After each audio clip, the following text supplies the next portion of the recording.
Hey everybody, and welcome to the TrekCulture podcast. I am one of your hosts, Sean Ferrick. I am Paul Sutherland. Who is also lovely. We are joined this week by our special guest, the very lovely Ian Whittington. Ian, thank you so much for joining us this week. Thanks for having me. Hi guys. Hey Ian. Thanks for coming. We're going to go through, as you're hopefully used to by now, we're going to go through the main question of the episode, which is the burn. Is that it? And then we'll go into news and our lovely Secret Cargo Bay 101. But very quickly, guys, how are you all? Did you enjoy your Christmas? Good Christmas. Good episode to watch right before Christmas, I thought. Yeah, I was hoping for a little bit more snow, but it's fine. You can't. There was a lot going on that planet. You had the Ghost of Christmas Future, so that's pretty cool. That's true, actually. Yeah, you really did. Wait, what episode are we talking about? the wispy thing definitely looks like the Ghost of Christmas Future from the Muppets. Got it. Okay, yeah, I mean, that's like 3 episodes in a row with snow. That's very true. Yeah.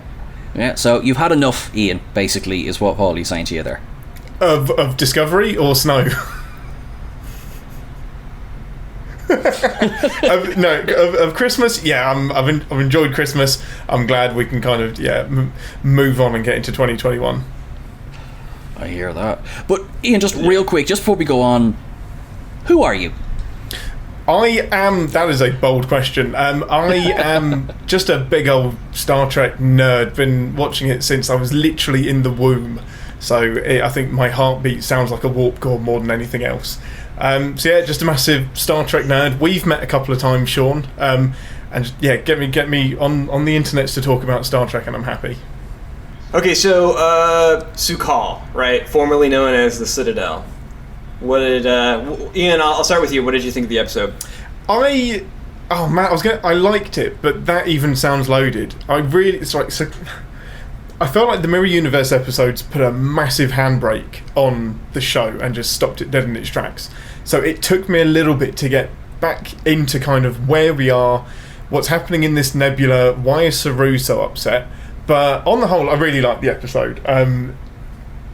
I think you summed up really well with the burn. Is that it? ? I feel like there's got to be something more there, hasn't there? So we're just gonna go right into the conversation about the burn. No, we're not. It's fine. But you can't talk about the episode and not think, that's odd.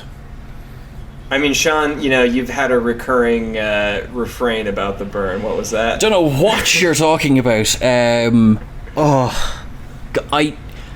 I started to get annoyed at myself for how much I was getting annoyed about how they were dragging out the burn. And now that we know what the burn is, I both feel vindicated and also frustrated, because it's absolutely fine to lengthen a story, even if I felt they were padding it out. Now that I know they were padding it out, I don't know, I almost feel like if you'd had some sort of revelation that made it worth it, I would have been like, hey, listen, come on, I'm not the one writing the show, so I'm just a lowly internet person who is doing his best. But whatever way I look at it, it was very contrived. Very, very contrived. And of all of the species in all of the galaxy, it was a Kelpian.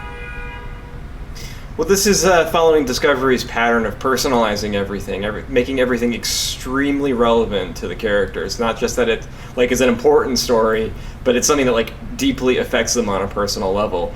But I think I don't want to jump to conclusions here. I'm remembering the episode. I think it's called The Red Angel last season, where after the crew discovers that the Red Angel is Michael, it turns out that it's Dr. Gabriel Burnham, Michael's mother. It seemed like that was the big revelation, and then we got that twist. So I'm kind of maybe expecting that Su'Kal is an element of the burn or part of that story, but a smaller part of a larger story about the burn. Yeah, I really hope so. I hope there's more to it, because I get that the whole kind of point of Discovery is you've got this long arc that takes the entire series to resolve, but this, man, it's been a really good series, and this feels like an anticlimax, doesn't it? this, you kind of wanted it to be the Romulans, or you wanted it to be, it would never be the Borg, but you want something to grab onto, and it being a lonely Kelpian that throws a fit and blows up all of the dilithium in the universe kind of feels a bit, okay, cool. That's weird. I think that, and I think that that's the fault of the writers for inflating the burn to be such an issue, to make it such a huge mystery, and then potentially have it, solved in such like low stakes, such a small scale, that just kind of like deflates everything. And it's only because they put such an emphasis on it all season. If they had just left it alone and then returned to it and said, oh, here's what the burn really was, like the beginning of the season, they said all dilithium ignited, or I forget exactly how Book phrased it. And Sean, I remember your ups and downs. You're like, oh, like, that's it. They told us what the burn is. They're not going to tease us all season about what it was. I thought that you were right, for one, and that was like good background for the story that didn't need much more exploration. But they kept at it. Every episode, what's the burn, what's the burn, even though we kind of already knew what the burn was. And now we're here, and they're saying this is the burn, Su'Kal is the burn, and that's a disappointment. I'm still expecting another shoe to drop, though. You're absolutely right, because this was a mystery that I didn't necessarily need solving. The interesting bit is that you're in a future where dilithium doesn't exist. How has that affected the Federation? How does culture exist now? That's the show that I want to see. To be honest, the burn could have been Q, and that's just as satisfying. I didn't need that mystery necessarily. Yeah, and I think another weak element of this season, I'm sorry to be, so down on season 3. The general consensus has been that it's the best season of Discovery. I think that's second season so far. But I think if the Emerald Chain hadn't been quite so lame, if there was a bigger bad... Yeah, no, I'd have to agree. That might have, elevated the season. But the Emerald Chain continues to feel like the henchmen before we get to the big bad. And if we're taking Su'Kal the episode at face value, then no, that the Emerald Chain are the villains. And Yay. It doesn't feel like anything new, does it? It's great. It's the Orions again. Where's their character development over the last 1,000 years? They're still doing exactly the same stuff they were doing before. Yeah, though I will say, and Sean, I'll let you get a word in here in a second. I will say that when the Emerald Chain started to board the ship at the end of the episode, I remembered that it's not just Orions, that it's not just Osira and a couple of thugs. She's got her own little federation kind of going with Andorians and unnamed aliens, and it looked like maybe even some humans or human-like mercenaries, aliens who save the production money. Some Cardassians as well. Give me a ship of Cardassians. That's what I want. Some Cardassians would have been much more interesting than Orion, big bads, but I mean, that's just nitpicky. God, my God, you guys just profiling Cardassians is always going to be the bad guys. My God, much like Star Trek has done with the Orions. Yeah, they don't have a chance, do they? And I know a lot has been said. Well, sorry, boy, a lot. I'm speaking. No. Pipe down, Sean. You've been dominating this podcast. Absolutely fair. Absolutely fair. No, one thing that I just have to say about when you said, Paul, if the Emerald Chain hadn't been so lame, and I mean they are, but and I feel bad saying this, but they look like, let's say, the Founders 5 years on, and all they've learned how to do is turn green. That's kind of the faces we're looking at, and I get it. It's a one-piece prosthetic, and it was a choice, is what it was. It was a choice. Yeah, it happens. Whereas I love the Andorians. I thought it looked better this week. Sorry. Oh, sorry. That was just the end of that one. What were you saying there? I was just saying that I thought that Osira looked more convincing this week. I agree. I'm not sure if that was photography or the makeup was improved, but the perfect sculpted face that they're for some reason giving these actors. It's weird, they're isn't it? Completely disguising these actors. I can't remember the name of it, but her sidekick, the man, I can't remember his name, but he was a Ken doll, wasn't he? Just a green Ken doll, just completely plastic. And have you seen that actor? Yeah, totally different. Doesn't look. Is he bald? I think. He is, looks nothing like him. It's bizarre. They found a Beatles wig and a plastic mask and threw it on the poor guy. I mean, right, to be fair, my thoughts on the burn, I would have been, I think, happy if it was just a natural disaster. I would have liked that to be the twist.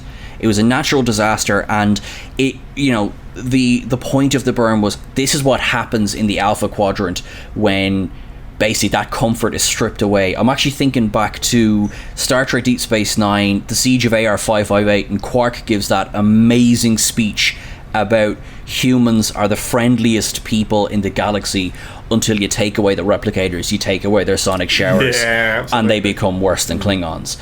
And I think that would be a really clever way to explore that. But Paul, as you said, they've put so much weight on this revelation of the burn. One is they wrote themselves into a corner. Now, to be absolutely fair, there's 2 episodes to go, so this may yet turn around, and I'm looking forward to taking my criticisms back if they stick the landing. But if this is the landing, they didn't stick the landing. Yeah.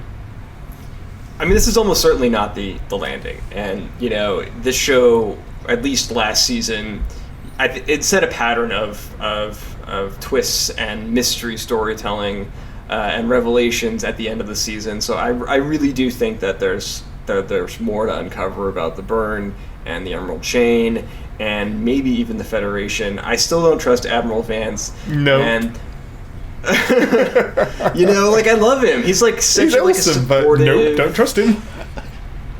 No. Sean, I jump in here. This is, I suppose, this kind of crosses over a little bit with news, but there is a scene that we'll speak about when we're going through the news, and I don't know. I want to not trust him. I want him to be either working with the chain or in some way under the thumb of, if not necessarily a traitor, then maybe he's being coerced in some way. But I get that he's the CNC, and I get that Discovery is obviously the namesake of the show and everything, but my god, the CNC as Starfleet is spending an awful lot of time talking to this one crew and this one ship. But then on the flip side of that is just the way Discovery's written. It's the most important ship in the galaxy, and all of the previous shows, they always, they alluded to the fact that they were the best crew in the quadrant, but that didn't necessarily make it true. Yeah, it didn't mean the universe literally revolved around them, as it seems to with Discovery. Yeah, look, the closest is when Sisko became a god. Yeah, right, yeah, fair enough. But, fair enough. Yeah, I would have been happy if Discovery's... I was kind of expecting the burn to be tied into Discovery's time travel to the future. So at some point along the way, that triggered the burn, or somehow. That would have been... I don't know. If you've got to tie it up in some way, cool. The Saru Kelpian stuff just seems... If you're going to put clues throughout, why not put more clues that give you a chance of guessing it? Like, it literally could have been absolutely anything, and that's just as likely as it being a crying Kelpian on a weird Dilithium planet. Yeah, there's that moment in Terra Firma Part 1, I think it was, where they receive the message from the Kelpians, the distress call that's 100 years old, and Tilly points out that the Kelpian captain, I don't remember her name, she had like radiation burns on her skin. And in this episode, in Su'Kal, Saru says that wasn't radiation burns, that was a sign that she was pregnant. And I really wondered, what was the point of withholding that? Why did he hide that? And even like storytelling wise, that wasn't like a bomb the writers dropped on us this episode. Oh my god, she was pregnant? Now, like, okay, she was pregnant. I didn't know Kelpians lived that long. So why would that matter to me? When they revealed that she was pregnant, my first thought was, well, then it must be like a generation thing. Not that like there'd just be like a single survivor. So again, it's just like this like mystery hoarding, this like mystery box storytelling that's like left over from the Lost era of TV.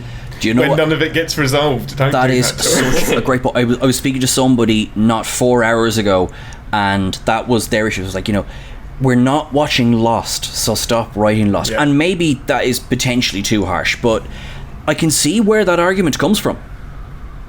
But before we decide if it's too harsh, let's see the resolution, because That's Lost fair. failed in its resolution, didn't it? Oh, it did, but it's okay because we have to go back to the Discovery.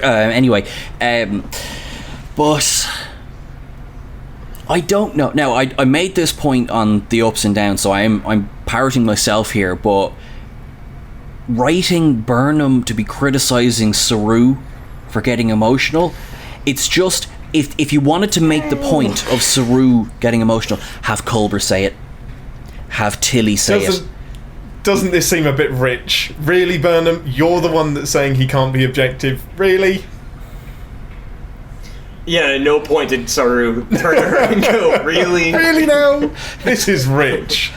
We're in the middle of a mission, but we will talk about this when we get home. Thank you, number one. And that that exchange that she had with Book at the beginning of the episode, where she, expresses her concerns about Saru's objectivity, like, I thought to myself, man, like, that's like the competent, serious, concerned Burnham that should have been with us the entire season, if not the entire series.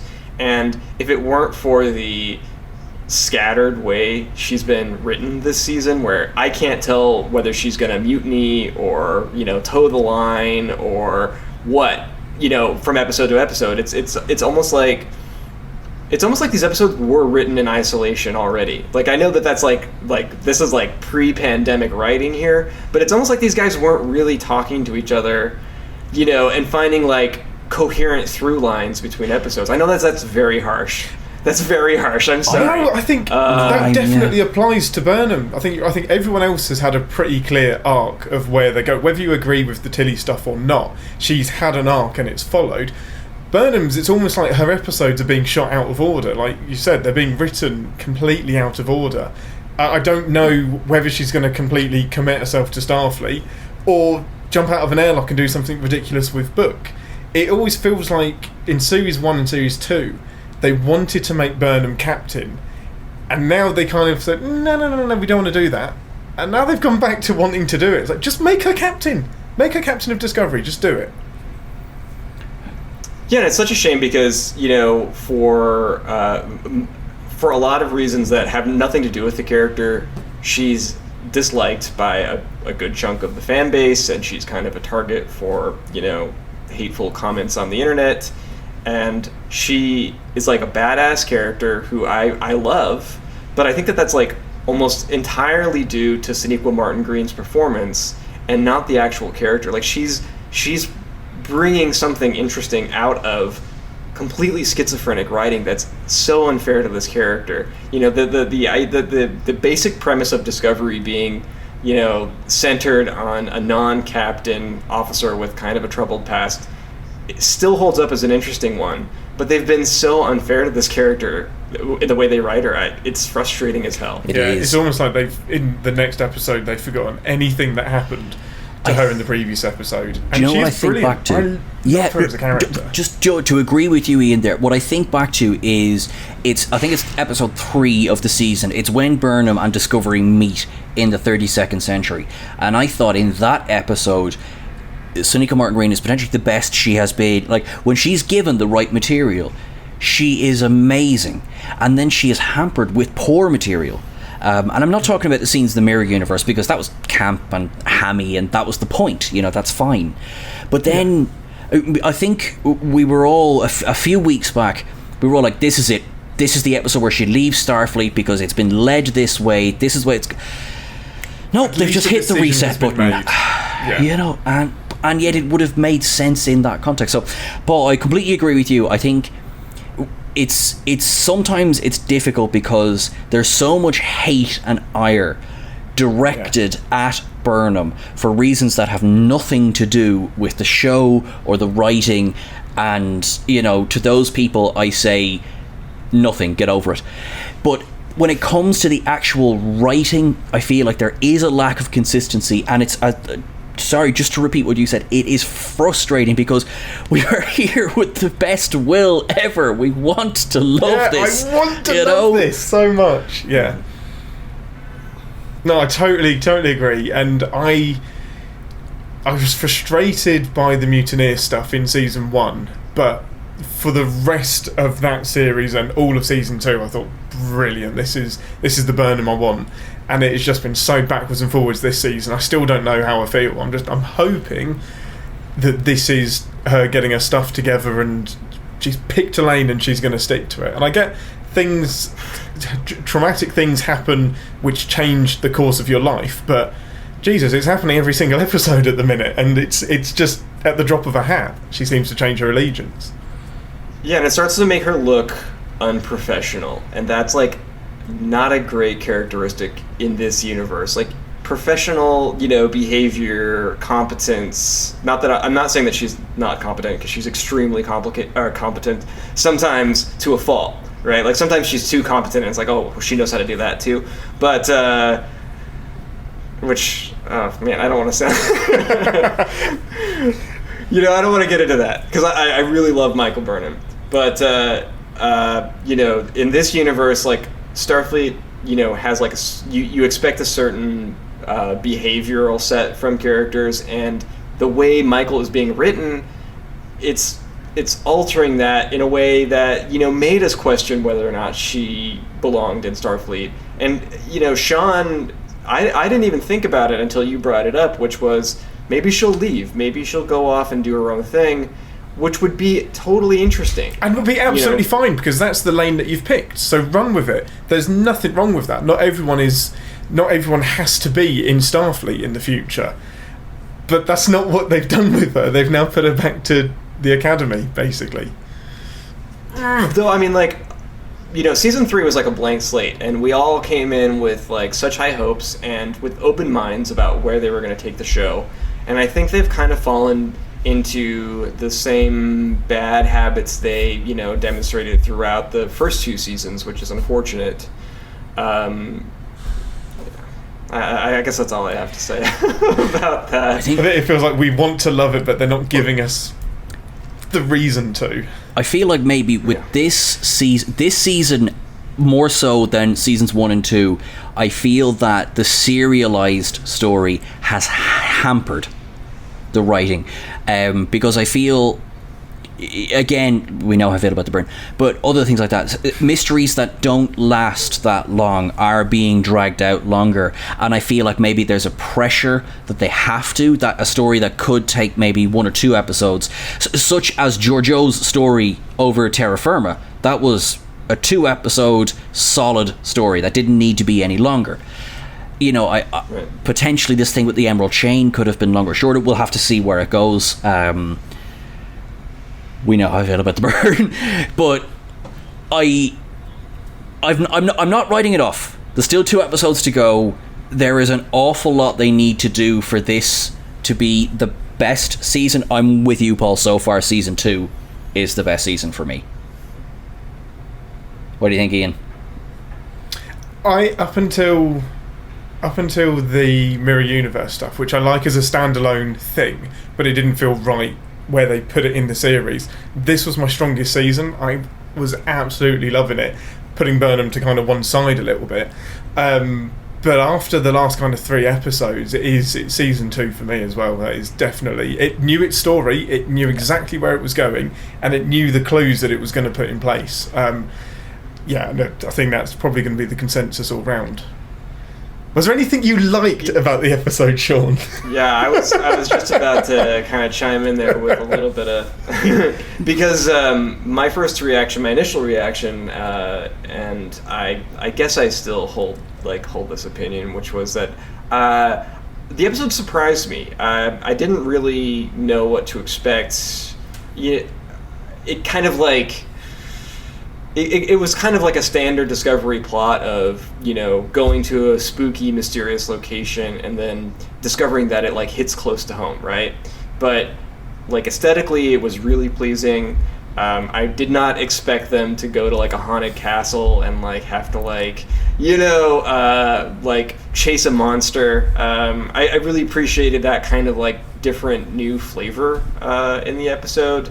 And of course, I liked all the like kind of like nostalgic feeling holograms, the Starfleet officer with the kind of Discovery TNG hybrid uniform. It was a bit weird, wasn't it?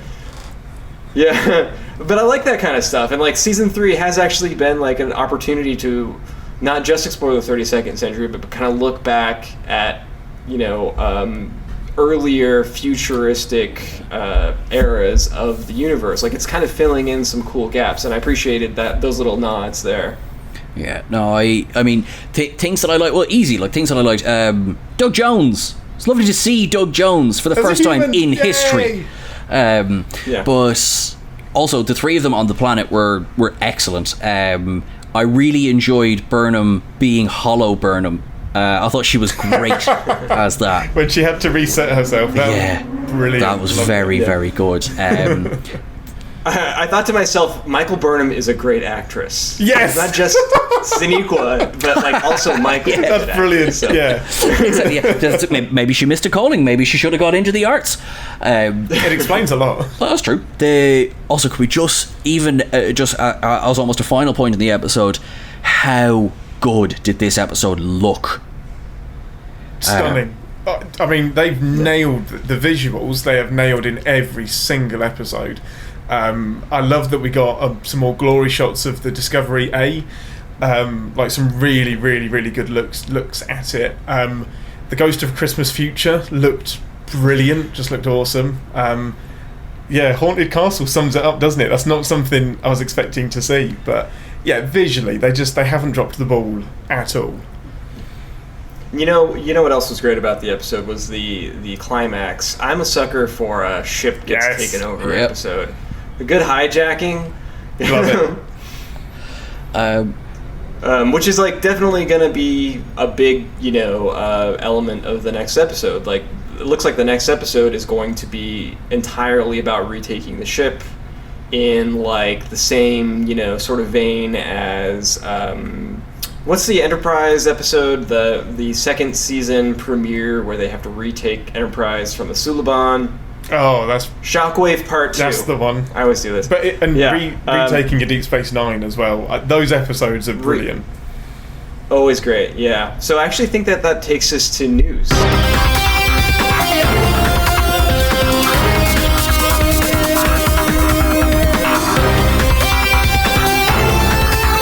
For over 2 centuries, you're listening to the Federation News Network. So news, Sean, do you have any news you want to share with us about the Star Trek universe? Well, I definitely do for the upcoming episode, right? So obviously CBS has released the pictures from the upcoming episode, and they've released a scene for the upcoming episode, but actually skipping over all of that for a second, the trailer has a blink and you'll miss it shot of Kenneth Mitchell is back. Yay! And I'm really, really happy about that. So people would be forgiven for not recognizing Kenneth Mitchell in the trailer because he's got a beard and he's a human in the episode next week, and we ain't not seen Kenneth Mitchell look like that before on screen. So we try now. Here's the thing: do I remember the characters' names? Tenebric, who I believe is the son of Laurel and Ash Tyler. Yeah. There is Col and Col Shah. Go on, the Shawnee. Nice. It was Tenavik, though. It was what? Did I get it wrong? Oh, no. Yeah, it was Tenavik. Fell at the first hurdle. All right. Leaving that in. But I only correct you because over season 1, like, I had my difficulties with season 1, but I thought that Cole and Kenneth Mitchell's performance as Cole was one of the best elements in that season, or at least the first half, because obviously he died unfortunately in the middle of the season. But I loved Cole. I loved how much he seemed to enjoy being bad. I love that in a villain, and like he was just great. And Cole Shaw had kind of like a similar, like just like totally embracing his dickishness as a Klingon. Really loved it. So I'm very excited to see what kind of performance Kenneth Mitchell puts into next week's episode. Agreed as well. And he seems to be now. Obviously, it's a non-speaking parts so far, that as in the trailer. But he seems to be talking to Osira. So I don't know if he's gone back to his villainous roots now in Star Trek Discovery, because also, obviously, Tenavik was not a villain, unless he was completely made up that whole thing about the time crystal, which he might have. Possible. Just, for giggles. Pike. Yeah. But and also, of course, it bears note that the character is in a wheelchair because, of course, Kenneth Mitchell is suffering from ALS. But I don't know if either of you saw pictures from, I believe it was the most recent Star Trek cruise. And yeah, it's awesome. It was so good. There's a scene where I think the DJ is playing the Discovery theme and he's crowd surfing across the dance floor, and it just looks like it was just the most fun ever. Yeah, he's heading up into like Jeffrey Combs level of fandom love with the different characters that he's taking on. Put him in more, absolutely. Yes, please. In fact, if you had to cast it... No, sorry. Anyway, that doesn't matter. I went to a head canon there. I was like, let's just make a show of him and Jeffrey Combs together, and it's just them having adventures. Playing all the characters. Absolutely, yeah. So that would be my big thing that I'm excited for next week. But did you both get a chance to have a look at the teaser scene that has been released? Yes, yeah. And what did you think? That's what you asked, yes. I think Paul summed it up earlier. It looks like the bulk of the episode will be standard retake the ship, Starship Mine kind of thing. And I'm really happy. I'm really here for that, because every single episode is an emotional beating, and I don't think I can take much more. Like, it's such a roller coaster. You almost want a mindless action episode where you can just go, yay, phasers, woo! You know what I'd like to see out of the episode is we've had bottle episodes, we've had a ton of time to explore Discovery, but you rarely get a sense of the layout of the ship, or exactly how big the ship is, and so if they're going to do a Starship Mine kind of episode, I would love to see maybe some unseen areas of the ship, like engineering proper, or the bowels of the ship. So yeah, I think there's an opportunity there to explore Discovery and have like a fun action adventure type episode while doing that. Yeah, love me some starship geography. That's one of my favourite things. It's almost the downside of having a massive budget, is they can go anywhere to any planet that they want. But when you're on a tighter budget, like TNG was famous for it, we're going to have to reuse this bit of corridor quite a lot, because that's where the episode's going to be this week, guys. Yeah, I still don't have like a great sense of Discovery. And Ian, you mentioned that Sukal had some great beauty shots of the refit Discovery. And I think that they've been kind of intentionally withholding, like when they first introduced the refit, they gave us like 2 shots, and that was it. There were no like real beauty, there was no flying champagne bottle going through space and smashing off of a nacelle. Yeah, so I think this is the opportunity to really, give us a sense of Discovery A. Yeah, absolutely.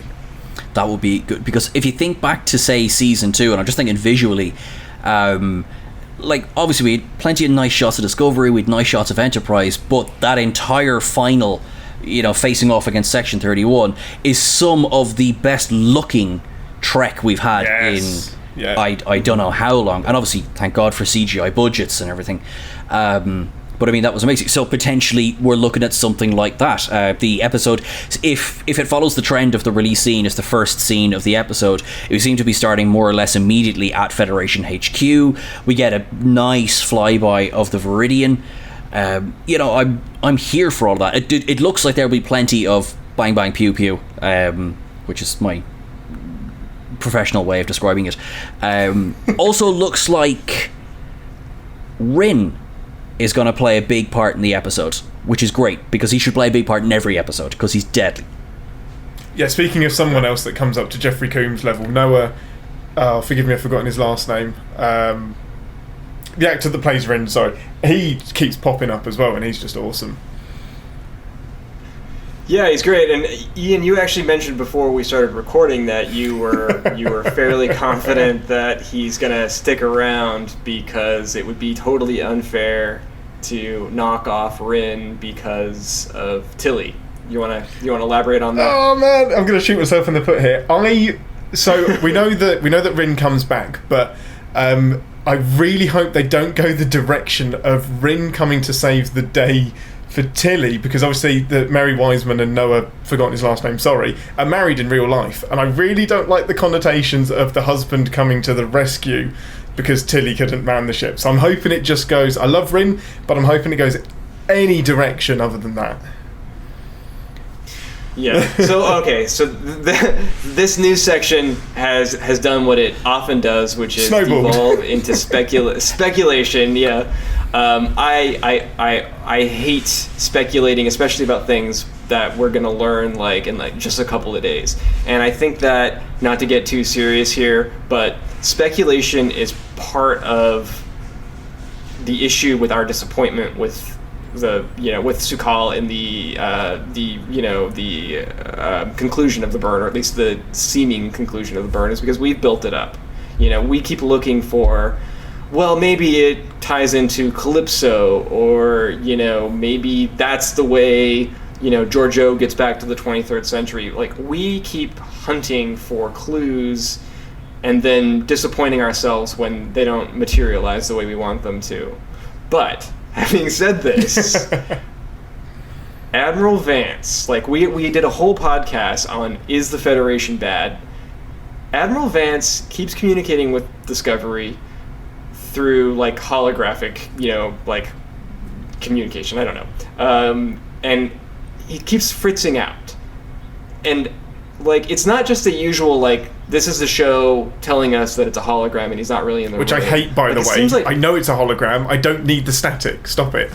Yeah, but this feels deliberate. Is there something up with Admiral Vance? I'm going to stop you there because that's getting awfully close to speculation now, Paul. And that sounds like speculation to me. We don't like that. No, I'm sorry but I absolutely take your point there, because you're right, because I have been disappointed when things have not panned out the way. Certainly, I think I'm not alone in thinking that Calypso was going to play a much larger part to season 3 than it actually has. Anyone remember that sentient AI? No? Okay. But Vance, I think,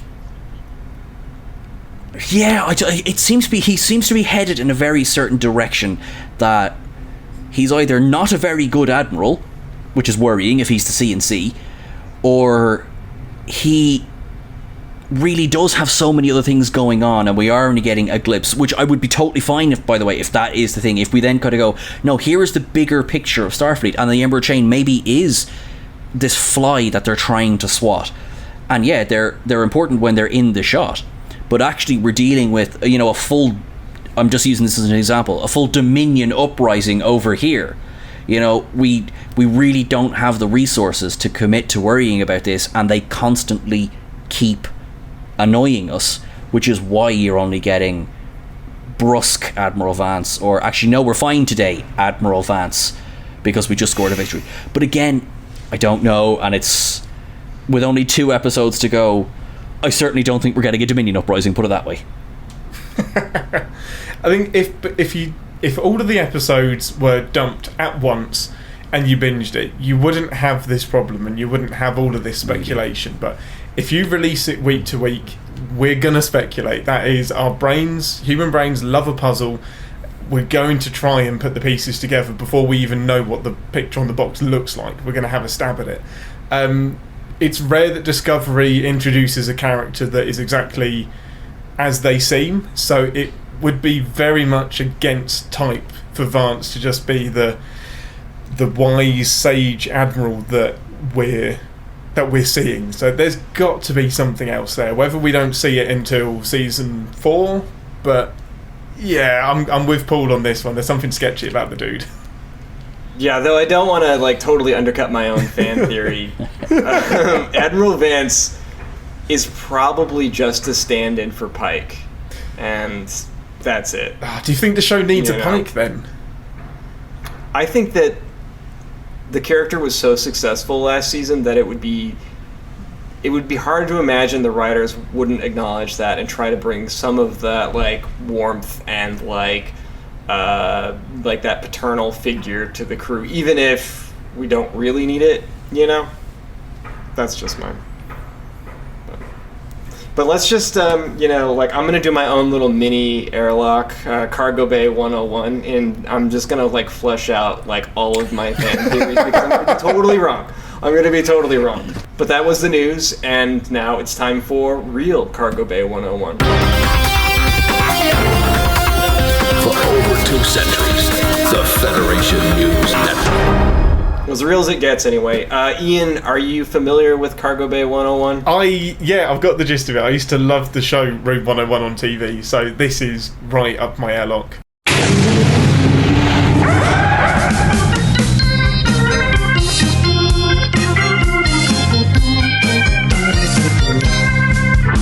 I love it. Ali. Okay, but Sean, maybe you should just tell our listeners/viewers about it, just in case. Okay, I will run through this very quickly. So if you're new to the podcast this week, what we do is we get what is sometimes a rather sizable cargo bay, and sometimes it's a little tiny cargo bay, but it's always Cargo Bay 101, and into Cargo Bay 101 goes something that we want gone from Star Trek history, from the Star Trek franchise. Now, rules mean nothing in this universe, so maybe it just never comes back again, or never existed to begin with, or we'll see how we feel that week. But we have tasked Ian this week with coming up with, about 10 minutes notice I might add, with coming up with something that should be stripped away, blasted into space. Talk to us, Ian. What have you got for us? What's going in Cargo Bay 101? I never thought that my doctoral thesis would ever come to so much use. I've got pages and pages on this. So mine's a little bit meta. It's actually a debate. I want to put the Tuvix debate about whether Janeway was right or wrong into Cargo Bay 101. I have had it. It's like, is Die Hard a Christmas movie? It comes round every year, or basically every month, whenever somebody does a rewatch, and I'm sick of it. Stop it. Now, does that mean that you have a very definite opinion on whether she did or not? You have decided, and therefore you want the question to be gone because X is the answer. Well, there is that. She is right. There is no debate as such. There was only one right answer. So you know the old thought experiment. If you've got a train coming towards a group of 36 people, and if you flick the switch, then it will just run over one person. If you leave it, it will kill the 30 people. No, even if you leave it, you're still a murderer. So she has a choice here. She saves one person or she saves 2 people. Inaction is still action. So it's not even a debate. She made the right choice. Stop talking about it on Twitter. Okay, let's discuss. Paul, what do you think? Is this a thing that you think has just been done to death at this point? Yeah, my degree isn't gonna come in handy in this conversation, because I just like the memes, showing Gangsta Janeway, you know. Yeah, there is that. There's tons of memes of oh yeah, you think this person's evil, and then just a picture of Janeway pressing the button.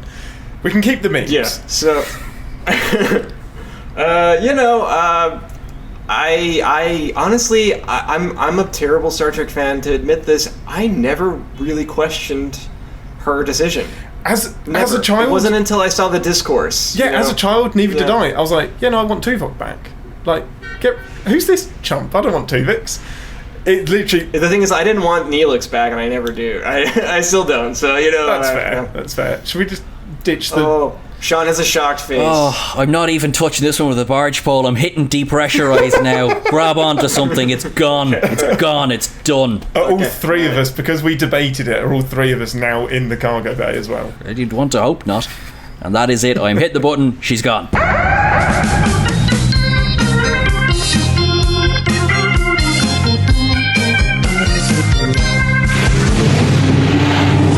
That is it for this week's episode. Thank you so much for joining us. Paul, where could people find you online?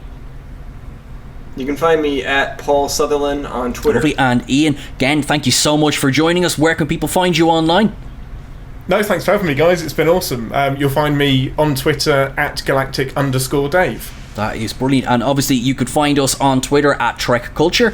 You can find myself at Sean Ferrick as well. If you are watching this live or watching this at all on YouTube, hopefully you will subscribe to the channel on YouTube. Please don't forget to like, share and subscribe. Guys, Happy New Year. We'll see you in 2021. Happy New Year. And you're all awesome. Live long and prosper.